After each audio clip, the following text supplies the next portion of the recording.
तुम्हाला पण जर अशी स्मोकी चिकन बिर्याणी हवी असेल तर नक्की एकदा ही रेसिपी ट्राय करून बघा। त्यासाठी इथे मी घेतलेला आहे चिकन आणि याला आपण आधी मॅरिनेट करूया। हळदी पावडर, लाल तिखट, मीठ, बिर्याणी मसाला जो तुम्हाला आवडतो तो घ्या। लिंबू पिळून घेतलेला आहे, दही घातलेलं आहे आणि हे आलं लसूण कोथिंबीर हे सगळ्याची पेस्ट करून घेतलेली आहे। त्यानंतर इथे मी फ्राईड अनियन्स घातलेलं आहे, थोडंसं लाल तिखट अजून घालून दही घालून मस्त असं मिक्स केले।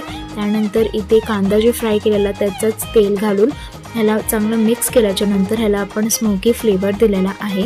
आणि इथे मी कढईमध्ये तेल घातलेलं आहे, थोडं लाल तिखट आणि हळदी पावडर घातलेलं आहे। तेल मी थोडंसं जास्त घातलं आणि इथे आपण जे पण मॅरिनेशन केलेलं होतं ते सगळं चिकन यामध्ये घालून चिकन चांगलं शिजवून घेतलेलं आहे 90% पर्यंत। आता इथे मी तांदूळ शिजत घालणार आहे, त्यासाठी मी काही खडे मसाले घातले टोपामध्ये आणि तेल घातलेलं आहे, थोडंसं मीठ आणि तांदूळ बिर्याणीचा राईस घेतलेला आहे तो आधीच 1 तासाभर सोक करून घेतलेला।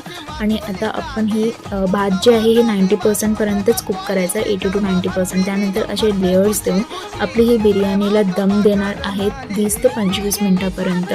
आणि राईसला ओव्हरकुक जास्त करायचं नाही आहे। येलो फूड कलरचा वापर मी केलेला आहे, जर तुम्हाला नको असेल तर तुम्ही नाही घालू शकता तरी चालेल।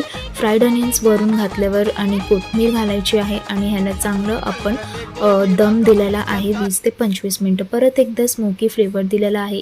तर कुठलीही बिर्याणी पटकन अशी होत नाही, त्याला थोडासा वेळ लागतो, पेशन्स लागतं। त्यानंतर ही बिर्याणी जी रेडी झालेली आहे खरंच खायला खूप टेस्टी होती आणि तुम्हीसुद्धा ही रेसिपी नक्की एकदा ट्राय करून बघा आणि आवडली की नाही मला नक्की कॉमेंटमध्ये सांगा। पुन्हा भेटूया एका नवीन व्हिडिओमध्ये। Till then thank you, bye bye and keep watching.